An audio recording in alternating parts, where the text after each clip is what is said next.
Upcoming OTT release dates confirm చేసుకున్న movies list. Mandakini present ETV Win యాప్లో streaming అవుతుంది.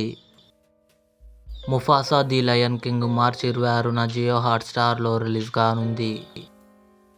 విడుదలై పార్ట్ 2 విజయ్ సేతుపతి, మంజు వారియర్ కలిసి నటించారు. మార్చి 28న జీ5లో రిలీజ్ కానుంది.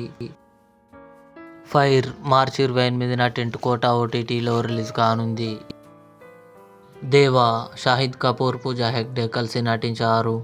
మార్చి 28న నెట్ఫ్లిక్స్లో రిలీజ్ కానుంది. డి మార్చి 28న థియేటర్లో రిలీజ్ కానుంది. మట్టి కథలు కమింగ్ సూన్ ఈటీవీ విన్ యాప్లో రిలీజ్ కానుంది. మజాకా సందీప్ కిషన్ రావు, రమేష్ గారు, రీతు వర్మ కలిసి నటించారు. మార్చి 28న కన్ఫర్మ్గా జీ5లో రిలీజ్ కానుంది. హోమ్ టౌన్ ఏప్రిల్ 4న ఆహాలో రిలీజ్ కానుంది. ఇవి అప్కమింగ్ కన్ఫర్మ్డ్ ఓటీటీ మూవీస్. ఈ వీడియో మీకు నచ్చినట్లయితే లైక్ చేయండి, షేర్ చేయండి, మా ఛానల్ని సబ్స్క్రైబ్ చేసుకోండి.